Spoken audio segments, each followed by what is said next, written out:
Hello बच्चों, कैसे हो। एक बार फिर से स्वागत है आपका आरएस क्लासेज में। पिछली क्लास आपने सबने देखी होगी जिसमें अपन ने जेट के सिलेबस को देखा था और मैंने आपको बताया था कि किस टॉपिक से कितने क्वेश्चन आते हैं। आज की क्लास में अपन बात करेंगे, जेट के सिलेबस को स्टार्ट कर रहे हैं और अपन देखेंगे कि टॉपिक अच्छे से क्लियर हो। और आज का जो अपना टॉपिक है वो है जंतु कार्य की एनिमल फिजियोलॉजी। देखो, एनिमल फिजियोलॉजी हो चाहे प्लांट फिजियोलॉजी हो, इन दोनों में अगर अपन स्पेशली बात करें एनिमल फिजियोलॉजी की, तो एनिमल फिजियोलॉजी में अपन सिस्टम पढ़ते हैं, जैसे digestive system, nervous system, reproductive system, skeleton system, etcetera etcetera. तो आपके सिलेबस में टॉपिक दे रखा है ब्लड सर्कुलेटरी सिस्टम या रक्त परिसंचरण तंत्र। तो रक्त परिसंचरण तंत्र की अगर अपन बात करते हैं, तो जब भी अपन रक्त परिसंचरण तंत्र पढ़ते हैं तो रक्त परिसंचरण तंत्र में तीन चीजें पढ़ेंगे। पहली चीज होती है रक्त, दूसरा होता है हृदय और तीसरा होता है रुधिर वाहिनियां, ब्लड वेसल्स। क्योंकि देखो, अपने को भेजना किसको है? रक्त को। तो रक्त को भेजने के लिए अपने को एक ऐसी मशीन चाहिए जो क्या करे, ब्लड को पूरे शरीर में फेंक दे। जैसे कि मान लीजिए कोई आपने मोटर लगा रखी है और वो मोटर पानी को ऊपर टंकी पे चढ़ा रही है। जैसे यहाँ अपने हृदय है तो यहाँ से ऊपर भी ब्लड आता है, नीचे भी ब्लड जाता है। तो ये हृदय जो है वो एक मशीन के रूप में काम करता है, जो ब्लड को क्या करता है, पंप करता है। ये जो रुधिर वाहिनियां हैं, जिसमें शिरा होती है, धमनी होती है, केशिकाएं होती हैं, ये अपने अंगों तक या अंगों के पास क्या लेके जाती है? रक्त को लेके जाती है, अर्थात ये नली के रूप में काम करती है। तो ये अपनी मोटर हो गई, ये नली हो गई और ये अपना पानी अर्थात रक्त हो गया। तो ये तो एक समझने की बात थी बच्चों। अब अपन बात करते हैं कि रक्त क्या होता है, हृदय क्या होता है और रुधिर वाहिनियां क्या है। तो देखिए, हृदय जब भी आप पढ़ोगे तो अपने को हृदय दो प्रकार का मिलता है। एक हृदय होता है न्यूरोजेनिक हृदय। कौन सा होगा बच्चों? न्यूरोजेनिक हृदय। एक होता है मायोजेनिक हृदय। एक कौन सा हो जाएगा? मायोजेनिक हृदय। तो हार्ट डिवाइडेड इनटू पार्ट्स, या अपन कहें हार्ट ऑल्सो टू टाइप्स। हृदय कितने प्रकार का हो गया? दो प्रकार का हो जाता है। एक हो जाएगा न्यूरोजेनिक हृदय, एक हो जाएगा मायोजेनिक हृदय। न्यूरोजेनिक हृदय उसे कहते हैं जिसका जो कंट्रोल है, जिसका जो नियंत्रण है, वो कौन करता है? तंत्रिका तंत्र। जिसका नियंत्रण तंत्रिका तंत्र के द्वारा होता है, उस हृदय को अपन क्या कहते हैं? न्यूरोजेनिक हृदय कहते हैं। और जिस हृदय का नियंत्रण मांसपेशियां करती हैं, उस हृदय को अपन क्या कहेंगे? मायोजेनिक हृदय कहते हैं। इसके अगर अपन एग्जाम्पल्स की बात करते हैं तो एग्जाम्पल हो जाते हैं कीट, अर्थात जो इंसेक्ट, जो आर्थ्रोपोडा फाइलम के जो जंतु हैं, कीट हैं, इंसेक्टा है, उनमें न्यूरोजेनिक हृदय पाया जाता है। और ये जो हृदय है मायोजेनिक, वो अधिकांश जंतुओं में पाया जाता है, जिसमें से एक अपन भी है। अर्थात अपने अंदर भी कौन सा हृदय पाया जाता है? मायोजेनिक हृदय पाया जाता है। तो ये तो एक जो हृदय दो प्रकार के होते हैं उनकी बात हुई। अब अपन बात करें, देखो शॉर्ट में सीधी सीधी अगर बात देखते हैं तो कुछ जंतुओं में दो कक्ष वाला हृदय पाया जाता है, कुछ जंतुओं में तीन कक्ष वाला हृदय पाया जाता है और कुछ जंतुओं में चार कक्ष वाला हृदय पाया जाता है। दो कक्ष वाला हृदय किसमें पाया जाता है? तो बच्चों अगर आपको पूछ ले तो आप सीधा आंसर दोगे कि मछलियों में कितने प्रकार का या कौन सा हृदय पाया जाता है? मछलियों में दो कक्ष वाला, दो चैम्बर वाला हृदय पाया जाता है, जिसे कहते हैं वीनस हार्ट। क्या कहते हैं? Venous heart. तीन कक्ष वाले की अगर अपन बात करें तो तीन कक्ष वाला जो हृदय है वो उभयचर, उभयचर जैसे मेंढक और सरीसृप में पाया जाता है, सरीसृप में।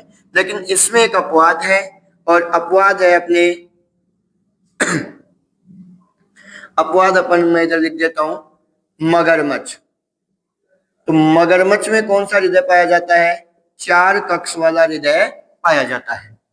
अगर अपन 4 कक्ष वाले हृदय की बात करते हैं तो 4 कक्ष वाला जो हृदय है वो बच्चों पाया जाता है स्तनधारियों में,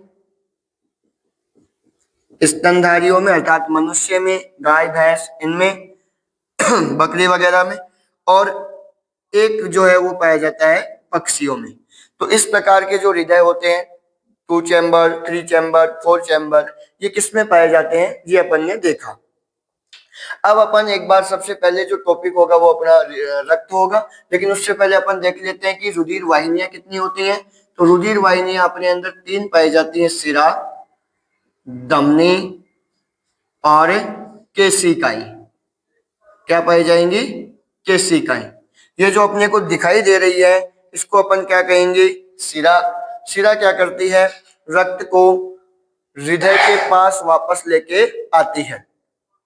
अंदर जो अपने को दिखाई नहीं दे रही है वो होती है धमनी, जो हृदय से रक्त को अंगों तक लेके जाती है, और केशिकाएं जो महीन महीन छोटी छोटी जो नलिकाएं होती हैं वो होती हैं। अब अपन बात करेंगे रक्त की, तो आप हेडिंग लगा लो रक्त, ब्लड। तो अब आपने हेडिंग लगा ली होगी रक्त, ब्लड। देखो रक्त के बारे में अपन कुछ फैक्ट पढ़ लेते हैं पहले। रक्त का अध्ययन क्या कहलाता है? तो रक्त का जो अध्ययन है, रक्त का अध्ययन कहलाता है हेमेटोलॉजी। क्या कहलाएगा? हेमेटोलॉजी। रक्त निर्माण की क्रिया जो है, रक्त निर्माण की क्रिया, रक्त निर्माण की क्रिया बच्चों कहलाती है हीमोपोएसिस। क्या कहलाएगी? हीमोपोएसिस। अगर आपको कोई पूछ ले कि रक्त परिसंचरण तंत्र का अध्ययन क्या कहलाता है, तो आपका आंसर हो जाएगा एंजियोलॉजी। क्या हो जाएगा? एंजियोलॉजी। अगर रक्त का अध्ययन पूछता है तो हीमेटोलॉजी, और यदि रक्त परिसंचरण तंत्र का अध्ययन पूछता है तो उसका आंसर आ जाएगा एंजियोलॉजी। और एंजियोलॉजी के जो जनक हैं वो हो जाएंगे अपने विलियम हार्वे। कौन हो जाएंगे? William Harvey. इसके बाद अगर अपन बात करते हैं रक्त की पीएच, रक्त की पीएच, तो रक्त की पीएच होती है 7.4, अर्थात रक्त कैसा होता है? हल्का क्षारीय। कैसा हो जाएगा? हल्का क्षारीय। रक्त होता क्या है? तो रक्त या ब्लड एक तरल संयोजी उत्तक होता है। क्या होता है? तरल संयोजी उत्तक होता है, अर्थात रक्त एक उत्तक होता है जिसकी पीएच 7.4 हल्का क्षारीय होता है। रक्त निर्माण की क्रिया हीमोपोएसिस कहलाती है। रक्त का अध्ययन हीमेटोलॉजी कहलाता है। अगर आपको कोई पूछ ले कि अपने अंदर रक्त कितना होता है, तो अपने अंदर जो रक्त है मानव शरीर का या मानव शरीर के भार का 7 से 8% या 5 लीटर, 5 से 6 लीटर अपने अंदर क्या होता है? रक्त होता है। अब अगर अपन रक्त को डिवाइड करते हैं तो देखो बच्चों, रक्त को अपन 2 भागों में बांट के पढ़ सकते हैं।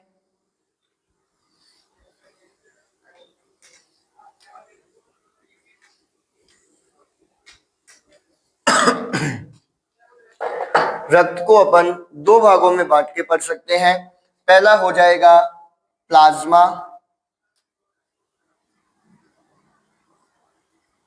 और दूसरा हो जाएगा रक्त कणिका। तो रक्त को अपन ने 2 भागों में बांट दिया, एक हो जाएगा प्लाज्मा और एक हो जाएगा रक्त कणिका। प्लाज्मा वाला जो भाग होता है वो बच्चों तरल होता है जो कि 55% होता है, और रक्त कणिका वाला जो भाग होता है वो ठोस होता है जो कि 45% होता है। 45% भाग में अपने को 3 चीज पढ़नी होती है। पहली आरबीसी, दूसरी WBC, तीसरी प्लेटलेट्स।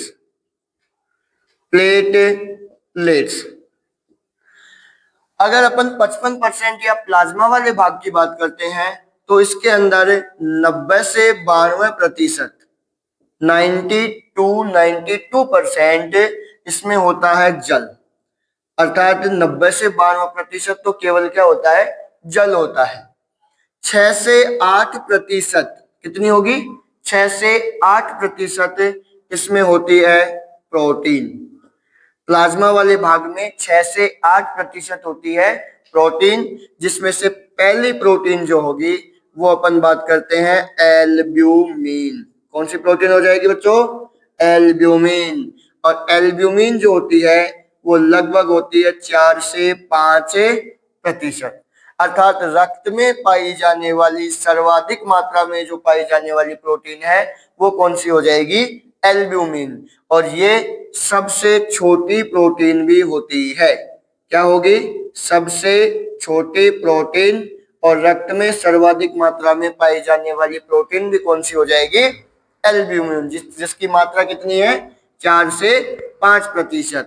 दूसरी अगर अपन बात करते हैं तो आएगी ग्लोब्यूलिन। कौन सी आ जाएगी, ग्लोब्यूलिन। और ग्लोब्यूलिन बच्चों हमारे शरीर में पाई जाती है, या सॉरी अपने रक्त में पाई जाती है 2.2%। 2.2%। ग्लोब्यूलिन जो होती है वो 3 प्रकार की होती है। पहली अल्फा ग्लोब्यूलिन, क्या हो जाएगी, अल्फा ग्लोब्यूलिन। दूसरी बीटा ग्लोब्यूलिन, क्या हो जाएगी, बीटा ग्लोब्यूलिन। और तीसरी हो जाएगी गामा ग्लोब्यूलिन। अब देखो यहां से प्रश्न क्या पूछता है कि अल्फा ग्लोब्यूलिन का निर्माण कहाँ होता है, तो अल्फा ग्लोब्यूलिन का निर्माण होता है यकृत में। और अल्फा ग्लोब्यूलिन काम करती है कॉपर का परिवहन। क्या काम करेगी, कॉपर का परिवहन।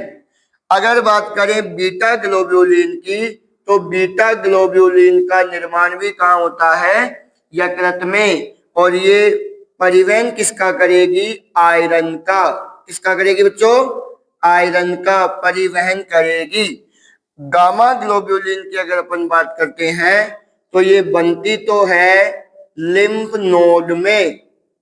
कहाँ बनेगी, लिम्फ नोड में। और इसका काम क्या है, एंटीबॉडी बनाना। क्या बनाएगी, एंटीबॉडी का निर्माण करती है। कौन सी प्रोटीन, गामा ग्लोब्यूलिन। इसके बाद में अपन बात करते हैं, इधर जगह नहीं है, मैं इधर लिख देता हूं इसको रब करके। आपने उतार लिया होगा इसको, साथ के साथ उतारते जाओ। इधर देखो, अपनी जो तीसरी प्रोटीन है वो हो जाएगी प्रोथ्रोम्बिन। कौन सी हो जाएगी, प्रोथ्रोम्बिन। प्रोथ्रोम्बिन जो होती है वो होती है 0.3%। कितनी हो जाएगी, 0.3%। और नंबर 4 प्रोटीन अपनी हो जाएगी फाइब्रिनोजन।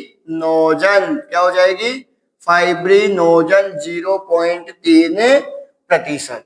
इस प्रकार से जो 6 से 8% प्रोटीन है वो अपनी हो गई। अगली अगर अपन बात करें तो प्लाज्मा भाग में साल्ट पाया जाता है, लवण। और लवण में पाया जाएगा NaCl जो लगभग होगा 0.9%। और अन्य की बात करें तो अन्य में अपने को मिलेंगी गैसें, जैसे CO2, O2 आदि। ये सारी अपने को गैसें किसमें मिलेंगी, प्लाज्मा के अंदर।